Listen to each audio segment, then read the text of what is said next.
Me emrin e Allahut subhanahu wa ta'ala fillojmë bismillah. Për çdo të mirë që na ka dhuruar e falenderojmë elhamdulillah. Të nderuar dashamirës dhe shikues të emisionit Më mësoj Islami, sot fillojmë me puntatën e parë ku kemi të ftuar teologun e nderuar, myftiun e Gjirokastër, zotin Avni Goma. Avni, mirë se erdhe në emisionin tonë. Mirë se u gjetëm dhe ju falenderojmë për ftesën që na bët pjesë e këtij emisioni modest, por shpresojmë që të jetë frutëdhënës dhe i rëndësishëm. Në emisionin e parë do të trajtojmë një temë shumë të rëndësishme, duke marrë shkas nga ajeti i 6 i surës Huxhurat. Tema është përcjellja e informacionit të paverifikuar dhe gjykimi me të. I nderuar Avni, duke ju referuar ajetit 6 të surës Huxhurat, a mund të na jepi një pasqyrë të përgjithshme rreth kuptimeve të këtij ajeti? Bismillahirrahmanirrahim. Me emrin e Zotit Mëshiruesit Mëshirëplotit. Padyshim që të gjitha ajetet kuranore janë të përmbushur me mesazhe të cilat janë të përshtatshme në çdo kohë dhe në çdo vend, por ajeti i 6 i surës Huxhurat ka një specifik shumë të rëndësishme në lidhje me përcjelljen e informacionit. Në vetvetje e gjithë surja Huxhurat është plot me çështjet që ka të bëjnë me moralin, me etikën, me mënyrën e komunikimit, me sjelljen, në mënyrën madje edhe se si ne ti orientojmë mendimet tona, apo se si ne mendimet që kemi, si t'i shprehim tek njerëzit përballë, tek shoqëria, tek familja apo kudo që qofshin. Ajeti 6 i surës Huxhurat fillon duke ju drejtuar besimtarëve ku thotë: Ja eyyuhalladhina amanu in ja'akum fasiqun binaba'in fatabayyanu an tusibu qauman bijahalatin fatusbihu ala ma fa'altum nadimin. Që do thotë, o ju që keni besuar, kur një fasik, pra them fasik sepse do shpjegoj pak më vonë kuptimin e kësaj fjale, sepse në shqip nuk mund të gjejmë një fjalë që e ka kuptimin e plotë të kësaj fjale, por që mund ta përshkruajmë se çfarë do thotë si fjalë. Një përshtatje. Në qoftë se një fasik ju sjell një lajm, atëherë verifikojeni, sigurohuni për saktësinë e lajmit që të mos cënoni një grup njerëzish, pastaj të bëheni pishman për atë çfarë ju bët. Pastaj të pendoheni për atë çfarë ju bët. Kur e shikojmë nga fillimi i surën Huxhurat, ky ajet vjen pasi Allahu Azza wa Jall u ka tërheq vëmendjen besimtarëve se si ata të sillen me Zotin e gjithësisë, se si t'i drejtohen, pastaj edhe me profetin sallallahu alaihi wasallam në mënyrë specifike se si t'i drejtohen atij. Pastaj thirrja tjetër në këtë lloj forme ja eyyuhalladhina amanu ka ardhur te ky ajet. Ibn Mesudi, sahabiu i nderuar, në lidhje me këtë pjesën thjeshtë ku thotë ja eyyuhalladhina amanu, o ju që keni besuar, tërheq vëmendje dhe thotë që kur ta dëgjoni të lloj fjale në Kur'an, atëherë mpreheni dëgjimin, pushoni, heshni dhe përqendrohuni për atë çfarë Zoti i gjithësisë përcjell pas saj, sepse ose është një farz dhe ju duhet ta bëni atë që farzit mos ju shpëtojë ta dëgjoni me vëmendje, ose është një ndalesë që ju prap duhet të ndaloheni prej saj, pra që duhet ta dëgjoni me vëmendje. Tani në këtë ajet ne çfarë kemi? Ku thotë, o ju që keni besuar, kur dikush ju përcjell një lajm, çfarë do thot fjala fisk që kalon tu në këtë ajet? Pra kjo ishte pyetja e parë. Fasik. Në qoftë se çfarë kuptimesh mund të marrit? Si janë nuancat e kuptimit të kësaj fjale? Kur i referohemi literaturës islame dhe kërkojmë lidhje me këtë fjalë, shikojmë që dietarët kanë dhënë përkufizime të ndryshme, por ajo që është e një dhe të gjitha me plus dhe minuset e saj, është që fiskun do thotë që ti kalojsh dhe ti shtelish kufijt që Zoti ty të ka caktuar. Të dalish për te këtyre kufive, edhe pse je besimtar. Në një kuptim dhe përkthim të Kuranit famlar, këtë fjalë e kishim përkthyer si njëri të paqëndrueshëm. Mund t'i jepet, sepse Imam Taftazaniu thot në kuptimin e fjalës fasik, do thot personi i cili bën gjunahe të mëdha dhe bën gjunahe të vogla me vazhdueshmëri, pra nuk ka qëndrueshmëri ky njeri. Kurse Imam Nesefiu thot që është fasik, është ai person i cili neglizhon dhe tregon dembelizëm dhe nuk ka qëndrueshmëri, lëviz me hope, nuk ka qëndrueshmëri në jetesën dhe në të jetuarin e Islamit. Pra ky person, edhe pse e di që gënjeshtra, mashtrimi, shpifja, gjunahet e tjera, edhe pse i di se janë gjunahe, por vjen momenti kur ky edhe i kryen ta. Kur ky edhe neglizhon në kujdesjen ndaj tyre, edhe prandaj quhet fasik. Pastaj ka dhe përkufizime të tjera deri ku shkojnë që fasik, domethënë deri në momenti kur edhe tjetrin e nxjerr nga feja, kur tregohet komplet, domethënë neglizhent, komplet i lirë ndaj edhe gjunaheve më të mëdha. I nderuar Avni, cilat janë mëkatet dhe dëmet e shkaktuara personave të dytë ose të tretë nga informacioni pa verifikuar? Në qoftë se do i referohemi shkakut të zbritjes së ajetit dhe ne do kuptojmë pasojat, në qoftë se i dërguari Allahu sallallahu alaihi wasallam do vepronte me atë informacionin e parë që i erdhi, janë po të njëjtat pasojat të cilat mund të hasen dhe sot. Shkaku i zbritjes së këtij ajeti ka zbritur mbi një person të cilët profeti sallallahu alaihi wasallam e kishte ngarkuar me detyrën që të shkonte tek fisi i Benu Mustalikve, një fis që ka jetuar në kohën e profetit sallallahu alaihi wasallam, që të shkonte dhe të mblidhte zekatin pasi ato i kishin dhënë fjalën të dërguarit të Allahut sallallahu alaihi wasallam që ne do ta japim zekatin. Dhe pasi ky personi nisi për të mbledh zekatin, në rrugë e sipër shikon njerëz nga ky fis të cilët ishin drejtuar për të ardhur në Medinë dhe mendon që këto njerëz kanë ardhur, domethënë do më bëjnë keq mua, pra ka ndalë kundra dhënies së zekatit edhe kthehet pa u sqaruar fare me ta. Kthehet direkt tek profeti sallallahu alaihi wasallam dhe i thotë që ata kanë dalë nga feja.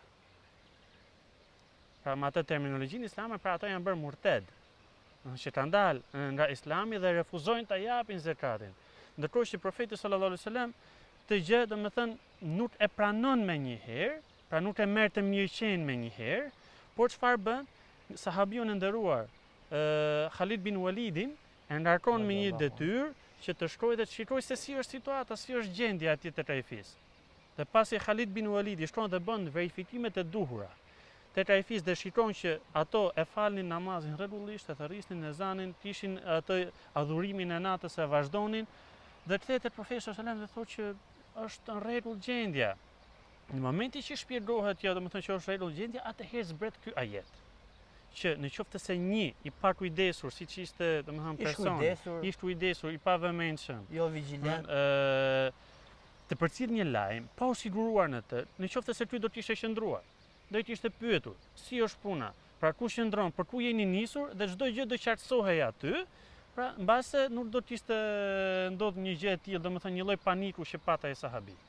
Ndërkohë që shkon tek profeti sallallahu alaihi wasallam dhe thotë që qartësohet pra panorama, pamja qartësohet, atëherë zbret ky ajet, ku domethënë tregon dhe mbështet atë punën që profeti sallallahu alaihi wasallam bëri dhe vizionin që profeti sallallahu alaihi wasallam tregoi në këtë punë, por në anën tjetër na jep edhe neve një mësim. Në qoftë se profeti do të ishte marrë të mirëqenë të lajm, atëherë çfarë duhet bënte në lidhje me ata njerëz të cilët ishin bërë tashmë murted? Dhe bënte gjykimin që u takon atyre njerëzve. Edhe ne sot, në qoftë se bazohemi thjesht në një fjalë që mund na thotë një shok ndaj një shoku tjetër, apo ndaj një personi tjetër, apo ndaj një grupacioni, apo ndaj një fenomeni, dhe ne nuk sigurohemi, më thënë, në përcjelljen e këtij informacioni. Pra, nuk i shtojmë deri në rrënjë të informacioni, është apo nuk është i vërtet, atëherë ne me atë që përdorim domethënë në zhargonin popullor, ne do i bijmë më qaf njerëzve të pafajshëm. Njerëzve që janë domethënë në punë dhe në hall të tyre dhe nuk e dinë dhe nuk të kuptojnë fare se çfarë ti ke dhe çfarë po bën me ata.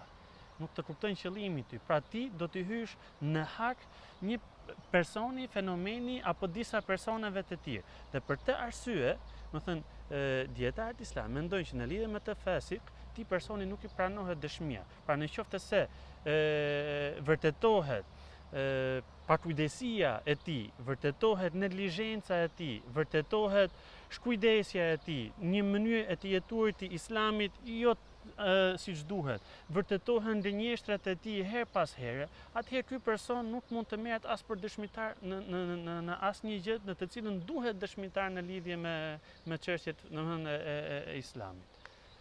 Në kohën e profetit alayhi salatu wasalam, përgjithsisht informacioni përcillej ose verbalisht ose me të shkruar. Në ditët e sotme janë shtuar mjetet e komunikimit masiv.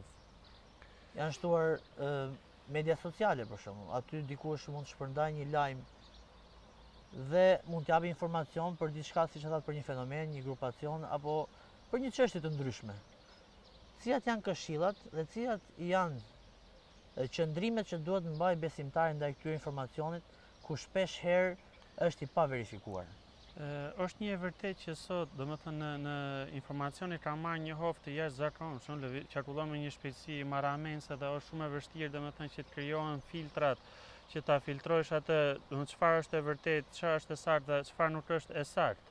Por për sa i përket, domethënë ne si besimtar duhet të jemi parasysh disa këshilla, domethënë që profeti sallallahu alaihi wasallam na ka këshilluar që janë të vlefshme për çdo kohë dhe në çdo vend. Në anën tjetër kemi dhe një ajet tjetër, domethënë në surën Isra, ajeti 36 i surës Isra, ku Allahu azza wa jall thotë që mos qëndroni pas diçkaje në të cilën ju nuk keni informacion për të. Me të vërtetë që dëgjimi, shikimi dhe zemra janë përgjegjëse. Pra, në momentin që ti mbështet diçka në të cilën ti nuk ke informacion, por ikën me frymën e rrymës, me turmën, të merr emocioni, lëviz me emocion. Në momentin që ti hecë me këtë gjë, atëherë Zoti i gjithësisë çfarë thotë që dëgjimi, shikimi dhe zemra janë përgjegjëse. Neve na kujton llogarinë që kemi për dhënë para tij në lidhje me atë çfarë ne mbështesim me sy mbyllur. Nga një anë tjetër, në fund të asaj historisë që them në lidhje me profetin sallallahu alaihi wasallam dhe me sahabiun e nderuar, profeti e mbyll të gjë duke thënë një hadith që është shumë i rëndësishëm. Ku na thot, domethënë i thot sahabëve, por bashkë me ta na thot edhe neve sot, ku thot atani min Allah wal ajilatu min ash-shaytan. Që thot qetësia është nga Zoti dhe nxitimi është nga shejtani. Pra ti të nxitosh me lajmin e parë që ti merr, ti të nxitosh dhe menjëherë të kalosh në aksion, të kalosh në punë, të veprosh, të marrësh të mirëqenë. Jo, pra një besimtar nuk i ka hije kjo gjë. Ajo që i ka hije besimtarit është maturia dhe durimi. Të ulurit domethënë dhe të thjellohet, të kërkojë në lidhje me burimin e informacionit është apo nuk është i saktë. Pas këtyre sqarimeve së fundi, do doja t'ju pyesja dhe cili është gjykimi i të vepruarit me informacion pa verifikuar? Kjo është, domethënë nëse do japim një përgjigje me tek fjalë, patjetër që kjo është një gjë e ndaluar. Pra të gjykosh me diçka që është, domethënë me informacion gabuar, kjo është diçka e ndaluar. Sepse e ndryshe e kundërta e fiskut, domethënë e fjalës fesik, e fiskut në Islam është adele. Është adlun, do thotë pra drejtësia. Në momentin që ti nuk ti je i drejtë, në momentin që ti nuk je i drejtë, atëherë ti do nisësh me një gjë të gabuar, me një gjë të shtrembur që në zanafillën e saj dhe do bësh pra do hysh në, ti them përsëri fjalës që them më parë, pra do hysh në hartë njerëzve të tjerë të cilën kjo gjë domethënë fetarisht nuk lejohet. Pra gjykim nga kjo nuk mund të marrin pra një gjykim të prerë. Përfundimi i saj, i gjithë kësaj gjëje, domethënë të çon vetëm se në gabim. Pra përfundimi i diçka që shkon gabim është gabim dhe mjetet që përdoren për të. Po. I nderuar vëni, falenderoj jashtë mase që u bërë pjesë e emisionit tonë. Ju falenderojmë dhe lutim Zotin e gjithësisë që inshallah të jemi bërë të dobishëm sadopak. Nderuar shikues, ju falenderoj për vëmendjen e kushtuar. Assalamu alaikum wa rahmatullahi wa barakatuh.